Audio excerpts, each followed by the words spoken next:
Je vais afficher.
Salut les amis du matin. On est super content de vous retrouver aujourd'hui pour l'émission Ma boîte semée au no-code. Alors aujourd'hui, j'accueille Samuel, Tony et Jessica. Salut à tous les trois.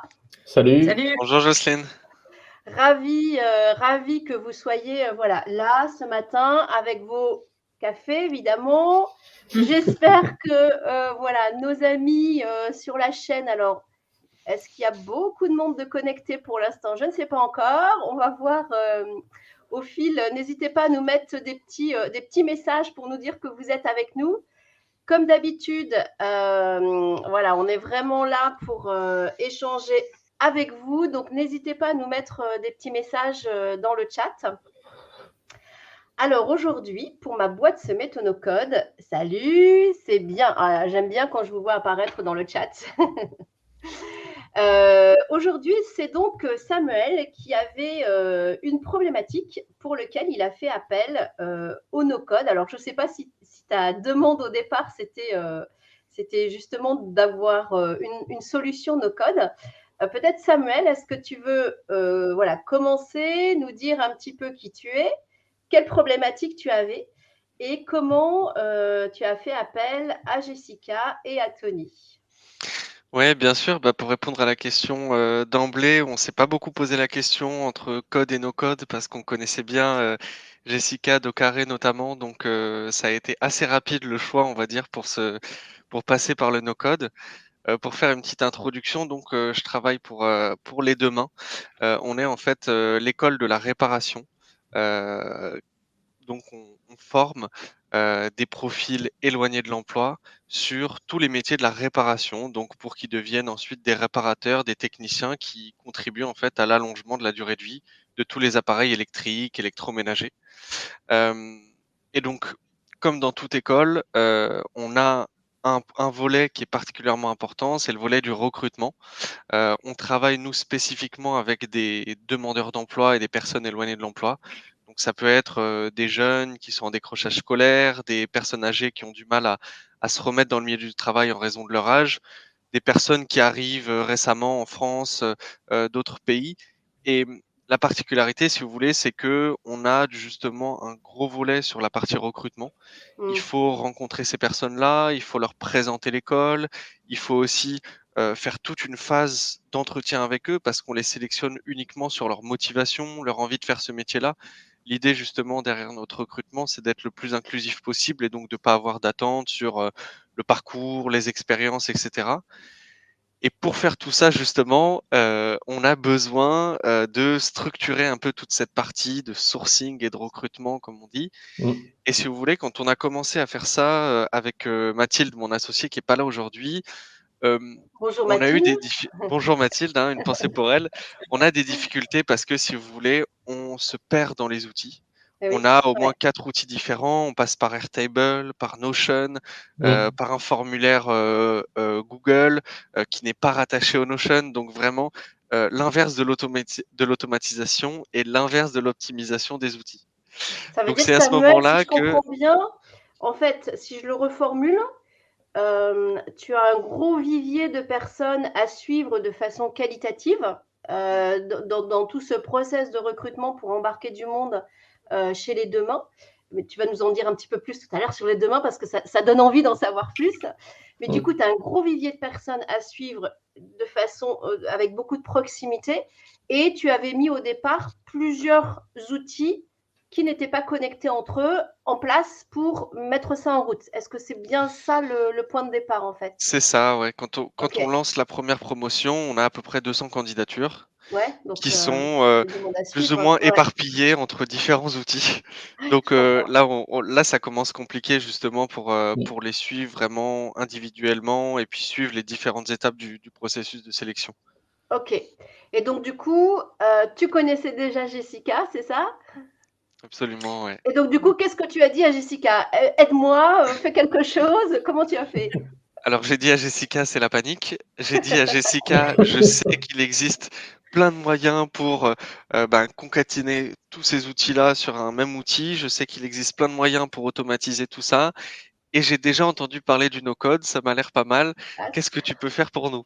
tu Voilà étais en déjà bien gros, sur le chemin l'objet de déjà, la hein. demande. Ouais, Et du Exactement, coup, je ouais, tu confirme. vois, attends, je vois, Vas-y. tu vois, c'est bien. On a du monde qui est réveillé ce matin, c'est super. Alors, bonjour Muriel, bonjour Martial, bonjour Rajdev. Je sais pas ton prénom, mais voilà, super que vous soyez avec nous. Martial, il se pose la question en se demandant, mais tu es tout seul, en fait, avec Mathilde. Vous étiez que tous les deux, en fait, pour suivre tous ces 200 personnes. Tu nous parles de la première promo où tu avais 200 personnes à suivre, en fait. mmh.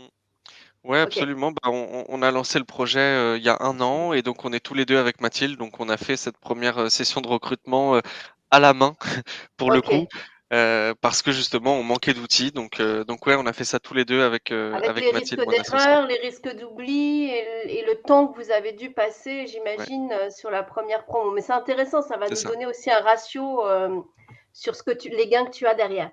Donc Jessica entre en ligne, tu as crié au secours à Jessica et Jessica, la demande de Samuel arrive chez toi, qu'est-ce qui se passe? Exactement, donc je confirme la version de Samuel avec, l'appel, enfin en tout cas le fait, enfin ils sont venus nous approcher, donc Samuel et Mathilde, avec ce besoin de centraliser les informations, mieux gérer toutes les candidatures et aussi, pouvoir les réutiliser dans un second temps. C'est-à-dire que toutes les candidatures qui sont rentrées, et comment valoriser en fait, c'est une valeur, ça a une valeur, et comment les utiliser pour la prochaine, session de recrutement. Promo? Mm. Et donc à partir de là, on a tiré le fil pour identifier le besoin et vraiment déterminer l'outil qu'on allait mettre en place et qui pourrait répondre à ce besoin-là. Donc pour ça, en fait, on est dans notre organisation, donc on est deux. à se répartir les tâches. Donc, on a Pierre qui est vraiment sur la partie développement technique et qui après la prise de besoin, va définir d'un point de vue technique, mise en place, la façon dont on va pouvoir répondre. Voilà, solutionner et répondre aux besoins du client. Et après, en troisième étape, on a donc l'équipe de développeurs dont Tony fait partie, qui aura, dont on va parler après. Avec qui on va faire connaissance. Exactement. Donc en fait, c'est important de comprendre qu'effectivement, dans l'organisation d'Ocaré, donc on est agence de no-code inclusive, mais on a en fait le besoin du client va passer par différentes personnes, et c'est pas une seule et même personne qui va prendre le besoin et développer et livrer la solution. Et donc, une fois qu'on a reçu cet appel des deux mains, pour bien définir le besoin, on est parti sur la création d'une user story. C'est-à-dire qu'on a échangé, on a fait des ateliers avec Samuel et Mathilde, où on leur a demandé d'expliquer avec des mots très simples qu'est-ce que vous voulez avoir dans votre outil, qu'est-ce que votre outil doit pouvoir faire, et en se plaçant en tant qu'administrateur, en se plaçant en tant que potentiel utilisateur de l'application. Et à partir de là, on a déroulé le fil et on l'a schématisé sous forme de user story, c'est-à-dire qu'on rend le process visuel de manière à ce que ce soit beaucoup plus simple pour déjà les deux mains identifier là où il y a des choses à travailler, à vérifier, peut-être des éléments du process qui, quand on l'imagine, paraissent clairs, mais quand on l'écrit, quand on le pose et quand on le schématise, on se rend compte qu'il y a peut-être des choses qui doivent être modifiées. Et c'est également cet outil-là qui nous permet de travailler avec les développeurs, avec l'équipe de développeurs, puisque l'équipe de développeurs repart de la user story pour pouvoir développer leur outil. Du coup, tu rends visuel en fait. Alors, salut Xavier, salut Rachid, salut, voilà, tous ceux que je n'ai pas encore salués. On est super contents que vous soyez avec nous. Et donc, n'hésitez pas à nous poser des questions au fil. On les prend avec grand plaisir. Du coup, ça veut dire, Jessica, que tu rends visuel en fait le besoin de façon à la fois à ce que Samuel et Mathilde aillent tirer les fils et à partir du premier besoin exprimé, aller un peu plus loin pour s'assurer des fonctionnalités et du besoin multiples facettes, autant eux côté administrateur que côté participant ou autre utilisateur de la solution en fait. Donc ça sert à la fois pour Samuel et Mathilde et en même temps pour vous en interne. Ça vous permet de bien aider toute l'équipe qui va travailler sur la solution à visualiser la problématique dans son ensemble de façon systémique en fait. Exactement. En fait, on fait ça parce qu'on s'est rendu compte que nos clients, de manière générale, viennent nous voir en nous disant, voilà, je sais que j'ai une problématique à ce niveau-là qui peut être résolue avec un outil no-code ou avec une solution digitale, mais qui ne connaissent pas les capacités des outils no-code, ou qui ne savent pas exactement exprimer avec un cahier des charges. Donc, c'est pas leur métier, en fait. C'est des personnes qui identifient qu'elles pourraient gagner du temps et optimiser la performance avec une digitalisation à cet endroit-là. Et donc, le fait de mettre sous forme schématique et donc visuelle le process que l'outil devra pouvoir faire, ça aide, en fait, ça permet vraiment d'utiliser des mots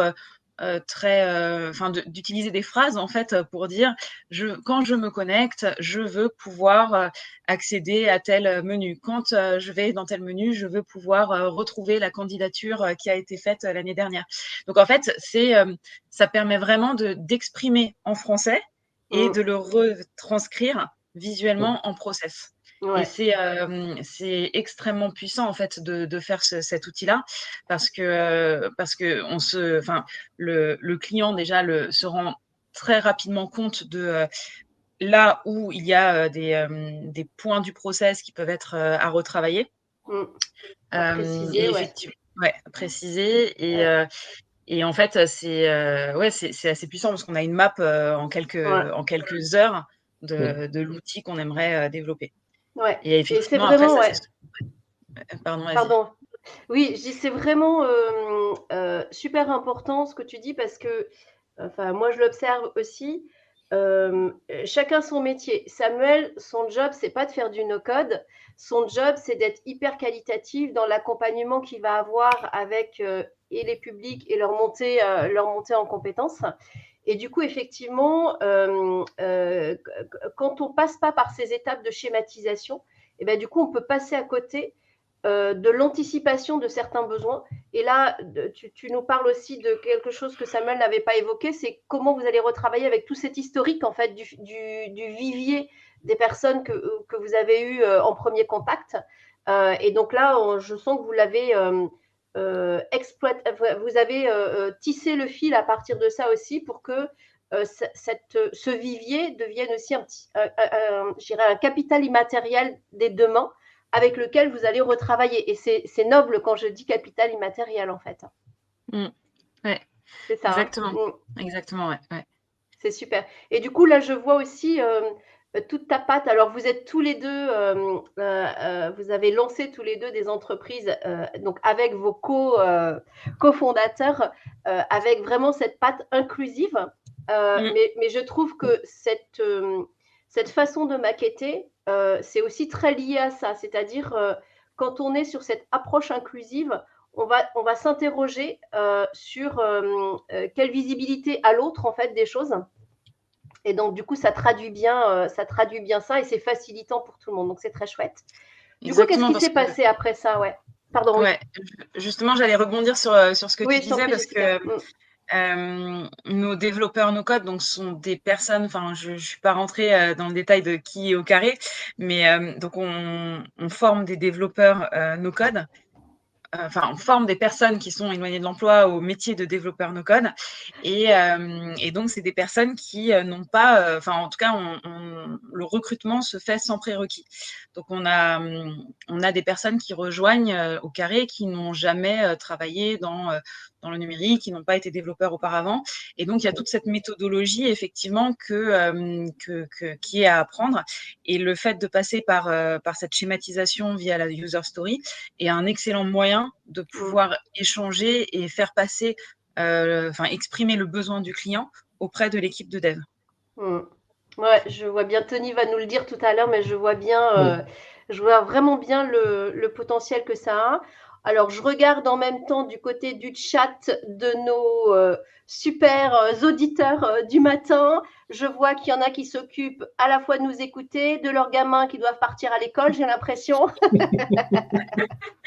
Ben ouais, c'est ça la vie des C'est top de no-codeurs réussir aussi à à faire les 8h deux. du mat. C'est ça. C'est top de C'est réussir à super. faire les deux en même temps. C'est super, c'est super. Du coup, comment Tony est arrivé dans la boucle de ce projet alors?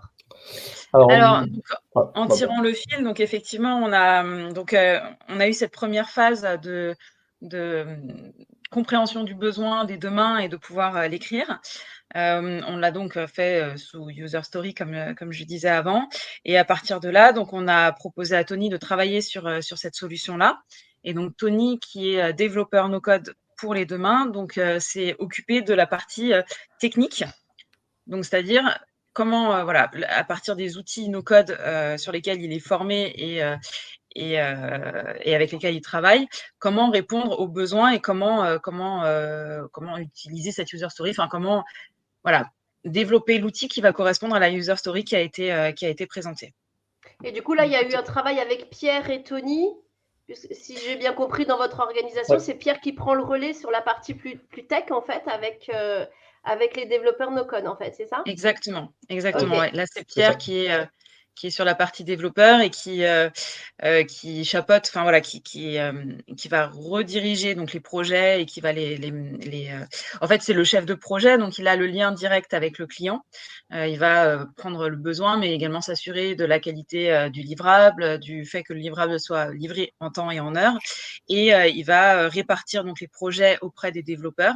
Donc, il a toute cette partie aussi gestion des projets en termes de planning, en termes de Charge de travail pour les uns les autres. charge de travail, affinité avec les outils de chaque développeur et besoins des clients, etc. Donc là, c'est Pierre qui effectivement va avoir cette casquette de chef de relais en projet. fait.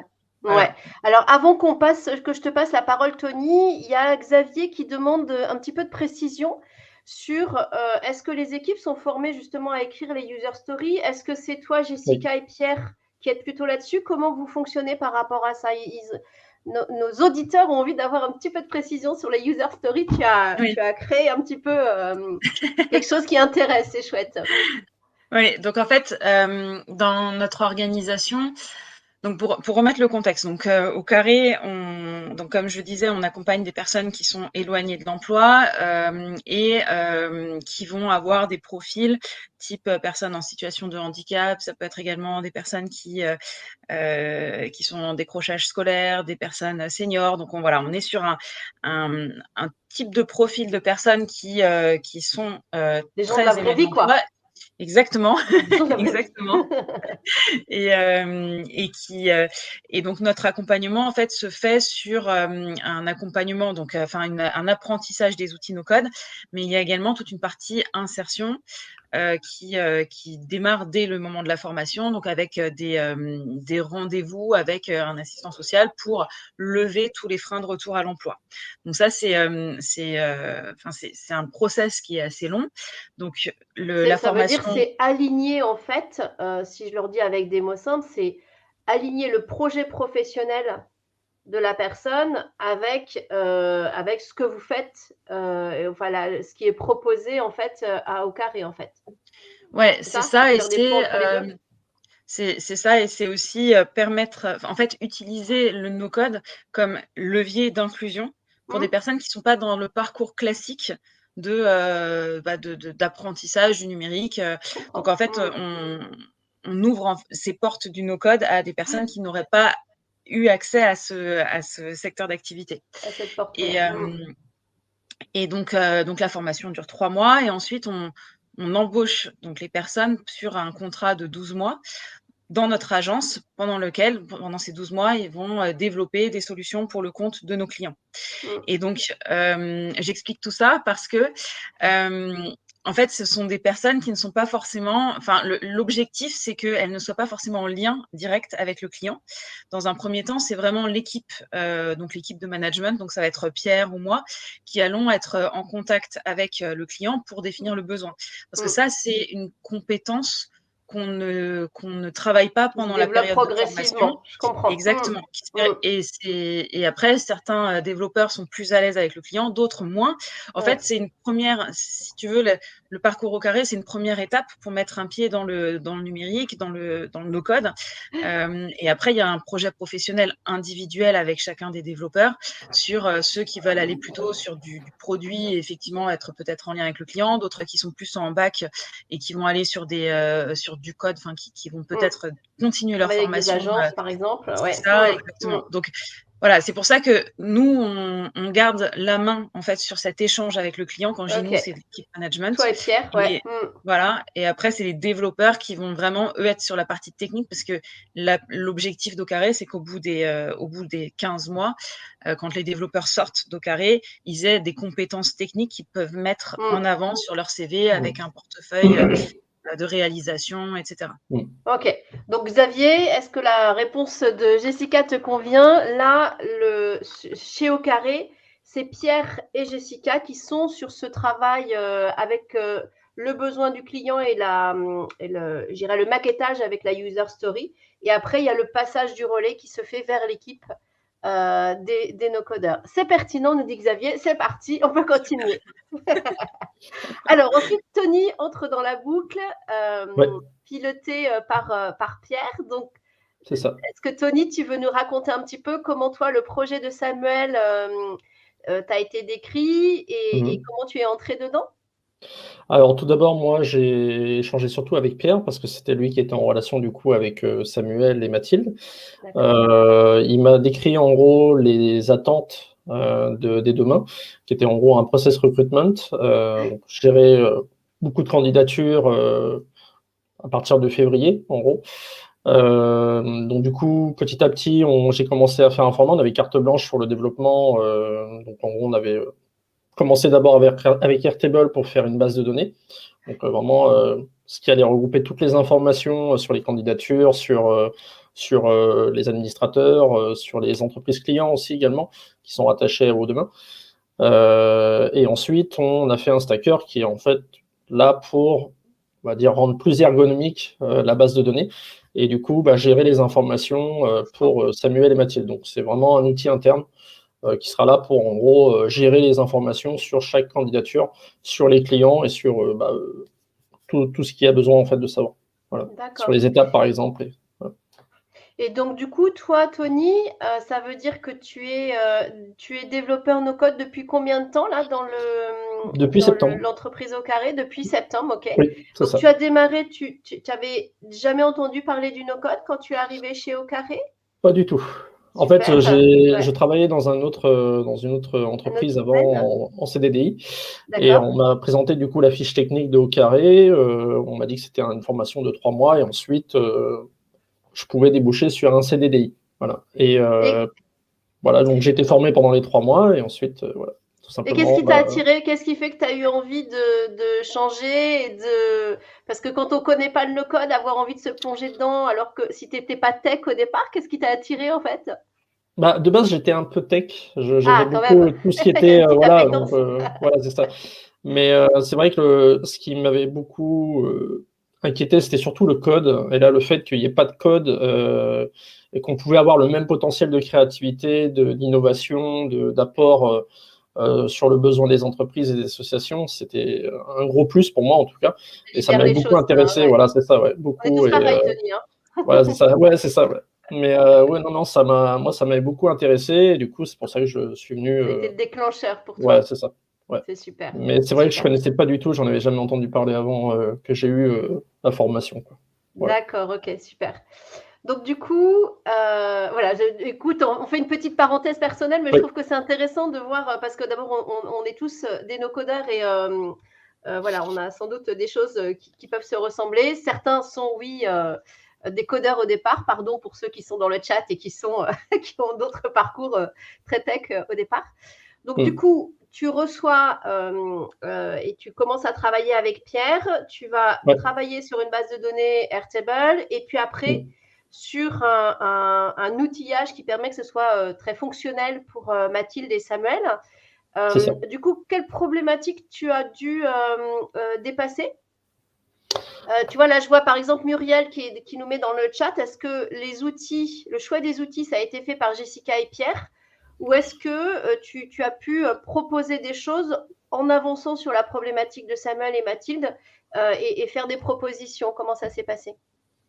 Alors, on avait déjà fait d'autres projets avant, mais c'est Pierre qui a décidé en fait les outils à prendre. C'était pertinent pour ce projet-là. Voilà, c'est ça exactement. Et parce que Stacker est très adapté pour faire des outils internes et Airtable pour avoir une base de données pour la relier à Stacker. Donc, qui est l'outil interne, justement. Voilà, tout simplement. Après, pour les problématiques, c'est vrai qu'il y a eu les automatisations à faire. Essentiellement, c'était pour que, par exemple, Samuel et Mathilde, quand ils reçoivent beaucoup de candidatures, peut-être en doublon, en triple, quadruple, etc., qu'ils puissent savoir quel candidat a envoyé ces candidatures-là, pour qu'ils puissent pas, qu'ils évitent en fait de réétudier ces candidatures. Vous voyez, d'une même personne, et ça permet à eux en fait de gagner du temps et de savoir quelle candidature est rattachée à la même personne. Voilà, par exemple. Après, voilà, dans l'ensemble, ça a été plutôt simple parce que il n'y avait pas forcément de base de données déjà préétablie. Donc, j'ai en gros fait des simulations, des tests, enfin des fiches tests pour avoir des bases et montrer justement, au bout d'une semaine de création, un truc à peu près fonctionnel et montrer à peu près la structure, en gros, à Samuel et Mathilde pour savoir si ça leur convenait. Donc, on a utilisé la méthode agile qui est pour échanger avec le client au bout d'une plusieurs semaines pour voir à peu près de façon graduelle l'avancée du projet et savoir itérer progressivement. C'est ça, voilà. Et savoir s'ils ont envie de rajouter des éléments, des fonctionnalités, des automatisations, ou même changer certaines catégories pour que ce soit plus lisible pour eux. Voilà, d'accord, ok. Voilà. Et du coup, toi, Samuel, quand tu as commencé à voir ces premières propositions proposées par Tony et Pierre, est-ce que ça ça faisait écho. D'abord, est-ce que tu avais envisagé la solution telle qu'ils vous l'ont proposée? Qu'est-ce que ça a fait chez toi et chez Mathilde quand vous avez commencé à voir les premières versions en fait? Alors, déjà, quand nous, on a reçu l'outil, moi, si tu veux, j'avais jamais travaillé avec un ATS, qui est justement un outil de gestion des candidatures comme ça. Donc, j'avais pas vraiment d'attente de Ouais, ce à quoi je voulais que ça ressemble. ouais. Quand Tu j'ai savais vu où ça l'outil, chouinait avant, mais voilà, tu savais alors pas je trop quelle savais à forme quoi ça je voulais que prendrait. ça serve, à quoi Ouais, ça ressemble, je savais pas encore. ok. Et en fait, si tu veux, quand j'ai vu l'outil, j'ai été agréablement surpris parce que on a eu donc toute cette partie définition des besoins avec Jessica et Mhm. avec Pierre. Et en fait, c'est allé assez vite. Donc, je me suis douté qu'après, il y aurait eu plusieurs retours, etc. Mais j'étais agréablement surpris justement parce que j'ai trouvé qu'ils avaient saisi très rapidement le besoin Très et bien. la forme dont on voulait que l'outil apparaisse. Donc, quand on a reçu l'outil, c'était déjà intéressant de voir ce résultat-là. Et en fait, ce qui s'est passé ensuite, c'est que après la livraison de l'outil, s'en sont suivis pendant près d'un mois.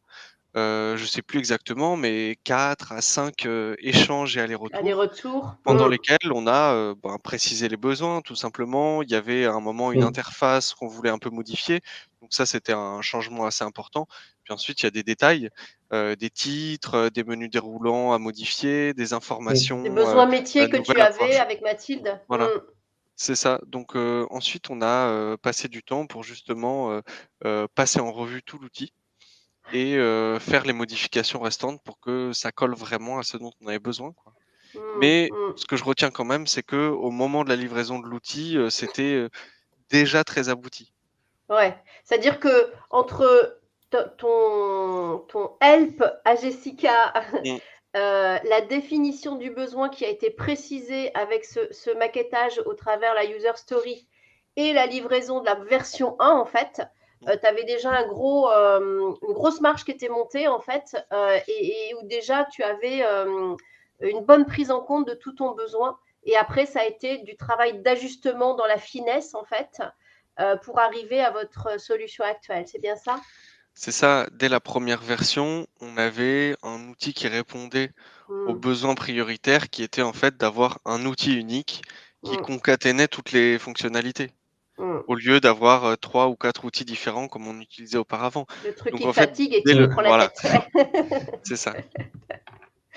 Bah, du coup, ça nous donne un petit peu envie de le voir, cet outil. Est-ce que c'est possible de soulever un tout petit peu le capot Oui, bien pour sûr. voir un petit peu ce à quoi ça ressemble? Alors, peut-être ce qu'on va faire, c'est on va limiter un peu, enfin, faire descendre un peu la bande passante. Et du coup, c'est Tony, tu vas nous partager peut-être ton écran, Tony. Et on va Oui. garder juste le partage de ton écran. Alors, hop, ça va être ça et ça. Est-ce que c'est bon? Voilà. Donc, tout d'abord, je vais vous présenter assez brièvement la base de données. Donc, on a du coup les candidatures. Donc, c'est à partir d'un formulaire qui sera donc celui-ci, qui vient de Airtable. On remplit du coup, la candidature va être remplie. Ici, vous allez du coup avoir toutes les candidatures qui vont être reçues pour Samuel et Mathilde. Ici, nous avons du coup les candidatures qui sont reliées à un candidat, qui sera créé automatiquement s'il y a déjà une première candidature, et s'il y en a plusieurs, elle sera rajoutée du coup sur candidature. Ça veut dire que Ensuite, si une personne candidate plusieurs fois, oui, tout s'agrège en fait, et du coup, pour Samuel et Mathilde, ils c'est retrouvent ça. l'historique en fait de ces demandes. Ok. C'est ça. Ensuite, dans la table administrateur, ben, du coup, on a les administrateurs avec du coup, tous les rendez-vous qu'ils ont fait parmi les étapes. Donc, il y a 3 étapes en tout, la préqualification téléphonique, l'entretien visio et l'entretien physique. Ensuite, on a du coup les entreprises clients, donc toutes les informations sur les entreprises. Les promotions, parce qu'on en parlait tout à l'heure, par exemple, si un candidat est accepté, on peut la rattacher à une promotion avec une période de promotion et un numéro de promotion. Et le mail de recrutement, ça c'est pour les retours, s'il y a des retours de mail, ça c'est pour autre chose. Par la Ça, suite, c'est du coup, toute la gestion de la base de c'est données ça, à partir de la porte entrante qui est le formulaire le de formulaire, c'est ça. candidature rempli par les personnes qui candidatent au demain, en fait. Alors, je vais vous faire une petite simulation pour vous montrer un peu comment va parcourir en fait une candidature. D'accord? Donc, je fais un test.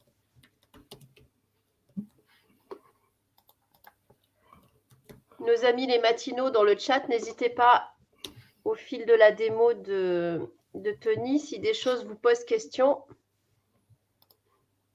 C'est super qu'on puisse voir les coulisses. Merci Samuel de nous autoriser à voir un peu les coulisses. Avec plaisir. Du coup. Donc là, tu fais ton envoi de formulaire, Tony. Oui. Malheureusement, je n'ai pas de CV, c'est compliqué. Attends. Sinon, tu mets un document, un autre document. Un faux document, parce que du coup, oui, si c'était mis obligatoire, tu vas être. Oui, je vais mettre le mien, ne t'en fais pas.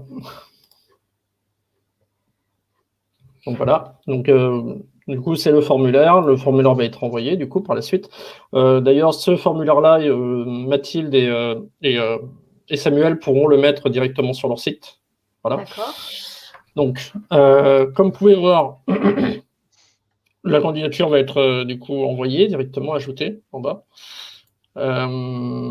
Donc, ici maintenant, on est sur Stacker. Donc là, je vais me mettre par exemple en preview en tant que Samuel, par exemple. D'accord. Donc là, c'est l'utilisateur Samuel qui va être utilisé. Samuel, voilà. Donc voilà. Donc là, comme vous pouvez voir, la candidature a bien été acceptée et ajoutée. Voilà, Jean-Louis en test. C'est ça.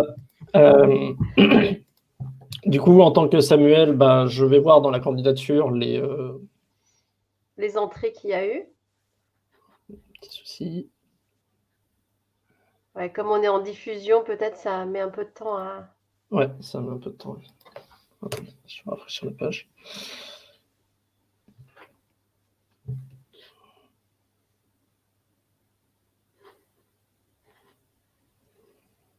Du coup, voilà. Donc en fait, voilà.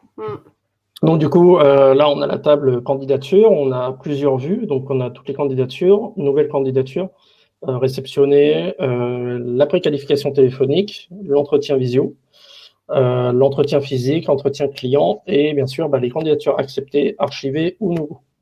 Donc ça, c'est le process métier de Samuel et Mathilde, en fait, qui sert en fait de chemin d'avancée dans le suivi des candidatures. C'est ça, Samuel? C'est ça. Ouais. C'est ça, ouais, absolument. Donc là, je vais du coup vous montrer. Par exemple, là, vous avez... attendez, je vais juste rafraîchir le stacker. Alors, la problématique du stacker, c'est que de Airtable vers stacker, ça met 15 minutes de rafraîchissement, mais ça, on a pu le résoudre de manière plutôt adéquate. Donc ça, on n'a pas eu de souci. Quand il y a une nouvelle candidature, ils vont la recevoir 15 minutes plus tard, mais voilà. Ça, c'est autre chose. Dans le process de Samuel et Mathilde, ces 15 minutes n'étaient pas trop... c'est pas gênant. Ça n'impactait pas. Oui, avec les 15 minutes. Ouais. Quand vous en avez 200 à gérer, je comprends qu'un quart d'heure, c'est pas... On a le temps, entre-temps, de s'occuper avec autre chose. De faire autre chose, tout à fait. Et du coup, la connexion entre Stacker et Airtable, l'automatisation, tu l'as directement dans Airtable ou tu as mis une brique genre Make ou Zapier entre les deux? Comment tu as automatisé l'information qui circule? Alors là, à l'heure actuelle, non, on n'a que sur Airtable. C'est tout. D'accord, ok. Donc là, voilà. Là, vous pouvez voir qu'il y a du coup une nouvelle candidature qui a été affichée dans les nouvelles candidatures à étudier. Donc là, vous pouvez voir du coup le formulaire qui a été rempli, donc la partie candidature. Et ici, Mathilde et Samuel, normalement, peuvent étudier en gros le CV. Ouais. Donc l'ordre de priorité, c'était pour savoir à peu près quel était le plus important ou moins important en termes d'études. Okay. Voilà. Donc là, je peux dire que comme c'est une priorité numéro 1, on peut le faire en appel préqualificatif. Et ici, bon, ça c'était pour les raisons d'archivage. Et pour les raisons d'archivage, on a rajouté un champ dans Autres pour, voilà, si par exemple ils veulent rajouter une condition, en gros, une information qui ne serait voilà. pas dans ce que vous aviez mis comme indicateur, du coup, ça laisse de la souplesse pour rajouter un commentaire supplémentaire, en fait. C'est ça. Donc là, par exemple, je vais mettre un rendez-vous pour l'appel préqualification. Donc là, je vais mettre, par exemple, Samuel. Qui gère le rendez-vous. Alors, pour cette partie-là, c'est le rendez-vous. Les textes ici sont déjà préchargés. Donc, c'est-à-dire que dès qu'on va recevoir une candidature avec un formulaire, on va avoir le texte qui sera déjà affiché, quoi qu'il arrive. Ce texte, c'est le texte qui vient d'où? C'est un texte, en fait, le process de Samuel, c'est ça, ou c'est En fait, c'est dès que, par exemple, il va y avoir une nouvelle candidature qui va arriver dans la base de données, le texte sera déjà automatisé, sera déjà affiché. Donc, c'est en gros on va dire un questionnaire déjà. Voilà, c'est ça, c'est les questionnaires. C'est les questions de Samuel et Mathilde. C'est notre template, en quelque sorte, avec toutes les informations qu'on doit collecter pour l'entretien. Je comprends, d'accord, ok. Du coup, là, par exemple, là, on est en appel préqualification. Et comme vous pouvez voir, dans l'étape de la préqualification, la candidature va passer ici. Donc, elle sera directement dans la préqualification. Là, je vais continuer le process. Par exemple, là, on a eu le rendez-vous. Voilà, la Mathilde va remplir les questionnaires. Et par la suite, ils choisissent d'aller à un entretien visio numéro 2. Donc là, c'est toujours l'archiveur, il n'y a pas besoin. Voilà. Donc là, vous pouvez voir que Jean-Louis passe maintenant à l'entretien visio, sans avoir les 15 minutes d'attente. Donc ça, on a pu régler les problèmes vu qu'il y a en fait, des affichages ou même des vues intégrées dans le stacker directement. D'accord. Voilà. Donc, je vais continuer. Donc là, on est en entretien visio. En fait, j'ai une question dans le chat, Tony. Est-ce que, voilà, comment sont notifiés Samuel et Mathilde, soit quand il y a une nouvelle candidature ou quand... je ne sais pas, Samuel, quand par exemple vous recevez une nouvelle candidature et tu vas attribuer par exemple à Mathilde le fait que c'est elle qui va être sur la préqualification, est-ce qu'elle reçoit une notification directement? Comment ça se passe? Dans le process et au départ de la candidature, il y a des notifications qui arrivent des deux côtés? Alors, on n'a pas mis en place de notification, mais oui, c'est possible. C'est-à-dire qu'on peut, par exemple, dès qu'il va y avoir en gros, un nouveau record, donc c'est-à-dire en gros une nouvelle candidature sur Airtable, on peut envoyer des mails automatiques en disant voilà, on a une nouvelle candidature à étudier, ou par exemple, on peut dire aussi en parallèle, on peut même carrément envoyer un mail au candidat disant qu'on a bien réceptionné votre formulaire. On vous répondra sous peu, par exemple. Voilà.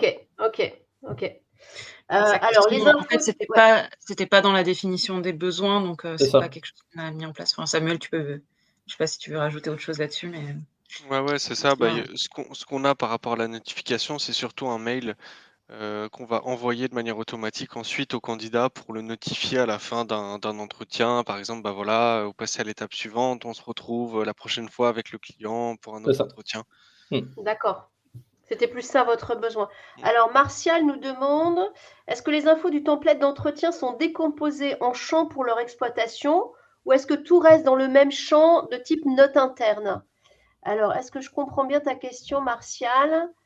En champ pour Du coup, oui, est-ce que ça reste vraiment dans votre travail en interne, Samuel?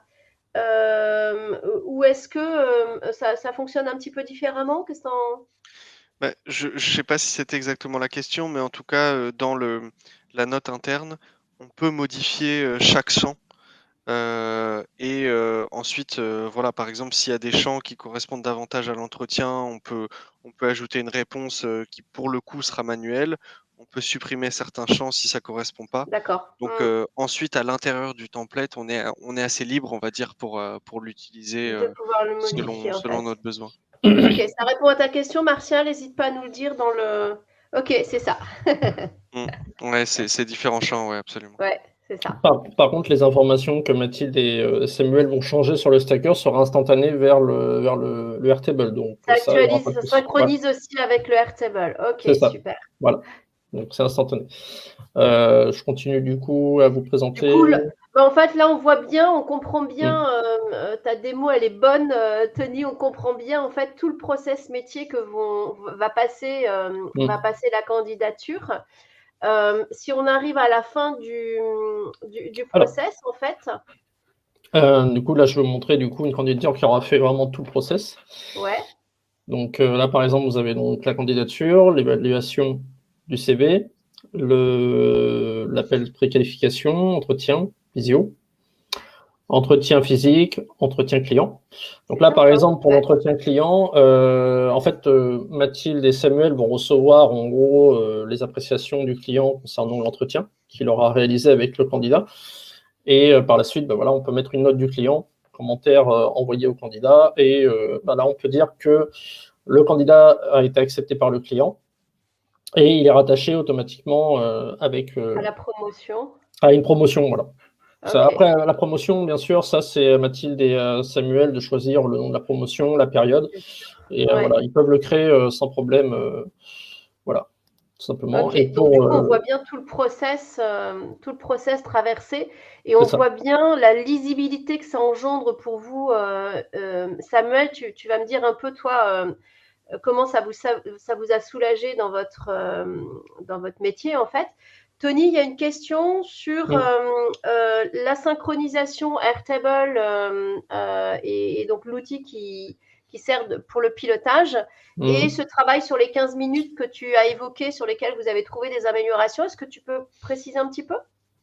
Alors, en gros, quand en gros, on modifie des informations sur le stacker, de stacker vers Airtable, c'est instantané.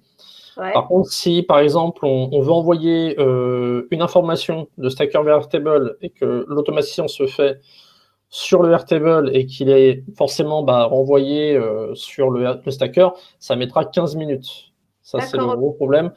Mais Mais qui n'est alors, pas un problème pour Samuel, en fait, et voilà, Mathilde. Ouais, c'est-à-dire que comme il y a des systèmes de visibilité directement sur le stacker, on a réussi à jouer avec ça et du coup, on a réussi à régler le problème et ça évite les 15 minutes d'attente. d'accord. Voilà, tout simplement. Ok, ok, super. Super.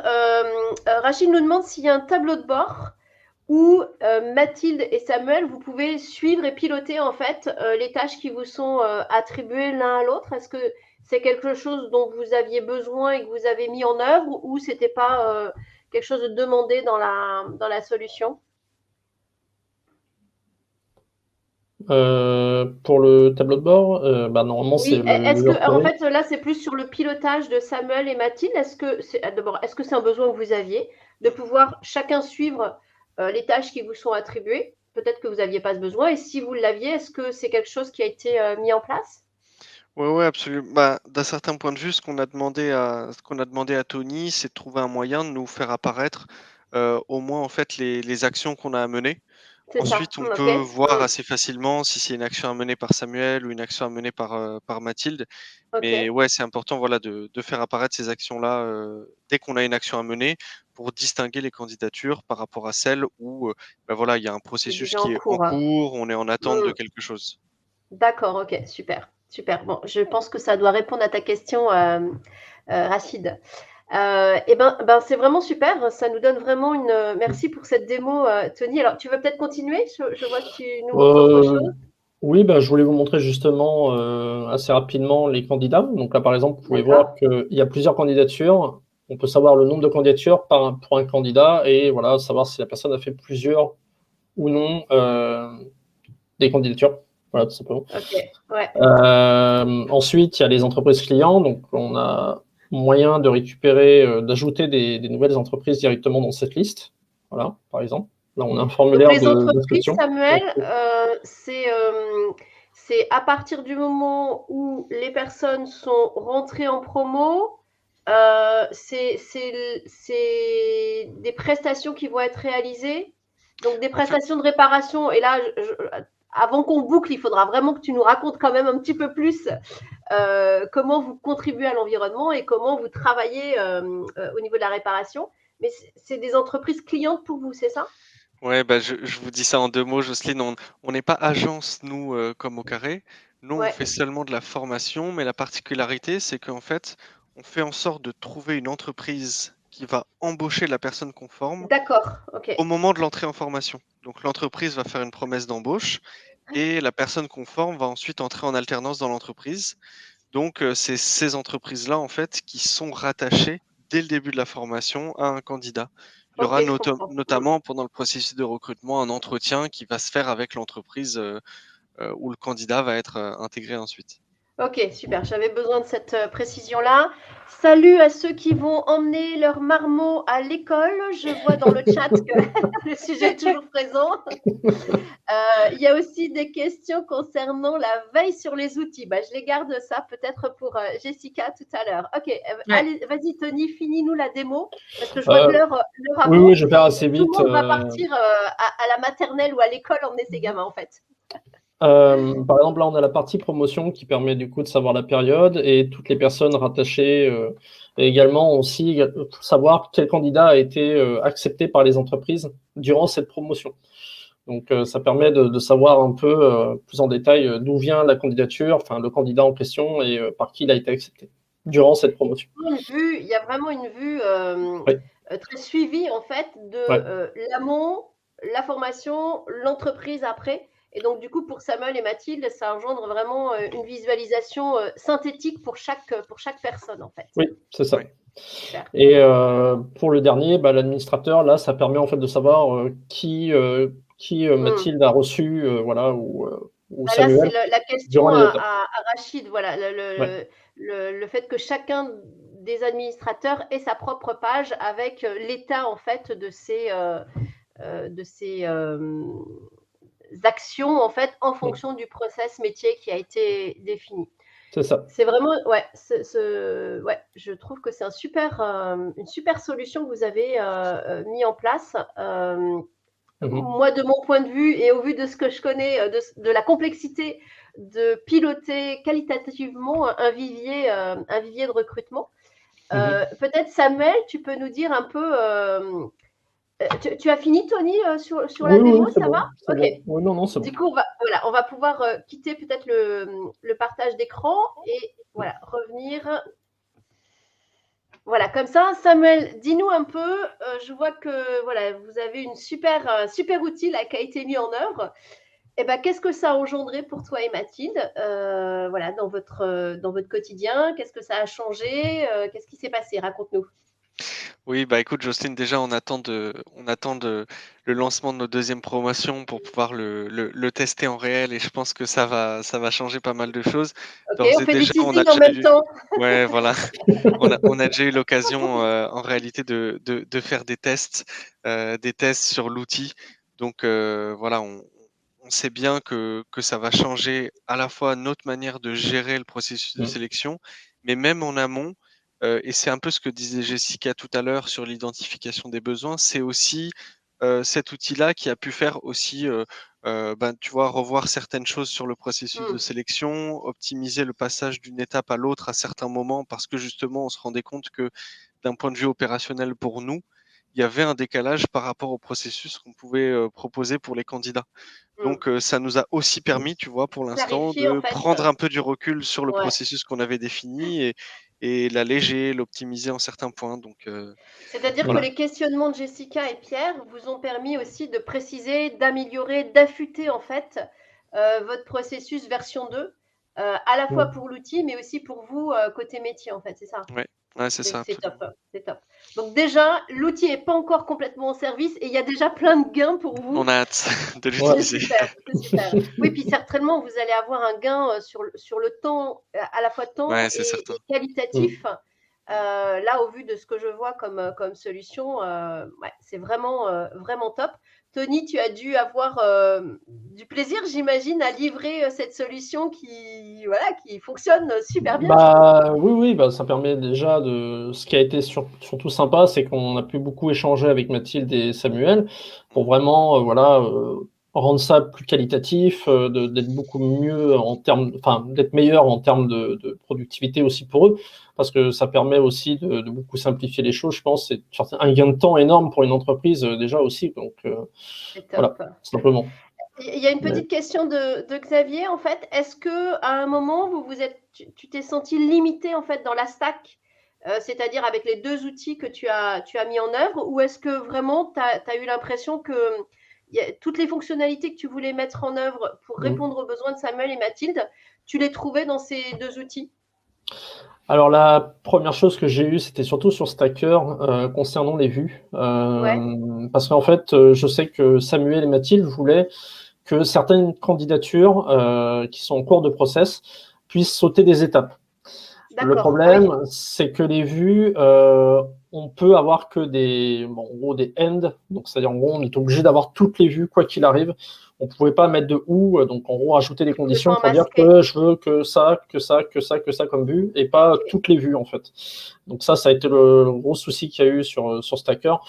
Mais voilà, donc simplement. C'est la seule limite que tu as rencontrée en fait. C'est ça, ouais. C'est ça. Ok. Super. Bon, en tout cas, bravo pour ce qui a été mis en œuvre. Et puis Samuel, tu viens nous en reparler dans quelques temps, une fois que ça sera efficient, pour nous dire un peu le gain que tu as eu. Peut-être Jessica, toi, si on reprend un petit peu de hauteur à tout ça, donc tu as eu le help de Samuel il y a quelques mois, donc si tu peux déjà nous situer un peu l'échelle de temps entre la première demande de Samuel et puis cette livraison qui est faite, et puis comment tu as observé toi et ce projet, et je dirais et l'effet à la fois de la solution technique mise en œuvre pour Samuel, et donc de la satisfaction client que tu apportes, mais aussi du double effet qui se coule, c'est-à-dire qu'est-ce qui s'est passé en interne et avec Tony sur ce projet-là, et sur l'équipe, j'imagine, au global, en fait. Ouais. Donc, sur la partie temps, en fait, on a démarré, c'était en décembre, hein, si je ne me trompe pas, Samuel. On a démarré avec la définition des besoins en décembre. Entre-temps, il y a eu les vacances scolaires aussi. On a eu une grosse partie sur justement rédiger la user story. Vraiment, c'était. En fait, on a eu des temps. Un planning aussi pour les demain, le temps de prendre du recul sur les besoins qu'ils avaient à mettre en place. Les temps de mûrissement qui sont nécessaires dans ces projets-là, en fait, c'est ça, tu parles. Exactement. Ouais. Exactement. Donc, en fait, si on condense tout, voilà, c'est ça, c'était assez rapide, mais en fait, le temps est nécessaire et indispensable, comme tu dis, pour vraiment laisser le temps maturer, mûrir. Voilà, exactement. Exactement. Et donc là, la solution, on va dire, elle était livrée, si j'enlève les vacances, dans le mois qui a suivi. Et après, sur ta deuxième question avec l'impact, j'ai, comme tu l'as dit, hâte de voir aussi sur la prochaine promo des demain comment, d'avoir quelques indicateurs très précis sur l'impact que ça va avoir. Exactement. En tout cas, c'est vrai que par rapport au début de l'échange avec les deux mains, quand il y avait donc la présentation des différents outils, des process qui étaient utilisés sur Excel, etc., et de voir l'outil que Tony a développé, voilà, tout est centralisé, donc je pense que ça va. Voilà, c'est ça. Il y a un effet waouh. Exactement ça. Ouais, et je pense que ça va simplifier au-delà du côté performance et gain de temps. Je pense que ça va aussi alléger, tu vois, intellectuellement, Samuel la et charge Mathilde cognitive pour Samuel et Mathilde, parce qu'ils peuvent piloter visuellement et facilement chacun des candidats, tout à fait. Ouais. On le voit à travers la démo que tu as fait, Tony. Effectivement, ça n'avait pas été nommé, mais c'est un des gros sujets de l'apport des automatisations, c'est comment ça réduit aussi la charge cognitive des dirigeants. Enfin, moi, je travaille avec que des petites boîtes, et du coup, c'est important de vous laisser les neurones centrés sur votre métier et la qualité que vous pouvez y apporter, et de ne pas être pollué par je jongle entre 10 000 outils et j'arrive pas à savoir où j'en suis. Je vois plein de monde qui arrive ou qui part, je sais pas, on a plein de petits coucous dans le chat, c'est super. Oui, il est 9h, mais juste pour terminer, donc en interne, en fait, la solution, donc c'est un outil, c'est un besoin qui est souvent exprimé par des clients sur des outils de gestion. Donc là, c'est candidature, mais ça peut être outil de gestion de données qui sont assez importantes. Et donc ça permet à là, dans ce cas-là, à Tony de monter en compétence sur cet outil-là, Ouais. enfin sur ce type de process-là. Et donc, c'est quelque chose qui va pouvoir être valorisé aussi pour la suite, pour la recherche de travail de Tony. Donc Tony, je fais un petit appel, mais Tony termine son contrat en septembre 2023. Là, il est en pleine recherche de stage. Donc voilà, ça peut être. Tu as tout à fait raison. Bien vu, Exactement. Jessica, de tendre la perche. Et ce live, vous pourrez évidemment le rediffuser. Voilà, je trouve que ça va être la meilleure façon de connaître l'apport que tu peux avoir dans une entreprise, Tony, ça sera de rediffuser ce live. Tout à fait. Tu as bien raison, Jessica. Bien vu. Voilà. Et donc, en fait, c'est des solutions qui sont appliquées à des cas concrets et qui peuvent être déployés dans d'autres entreprises et sur d'autres types de données. Et donc, en fait, ce type de projet, je pense... de process métier, en fait. Ouais, exactement. Process métier.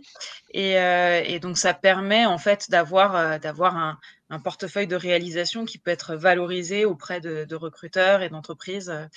Voilà. Ouais, tout à fait.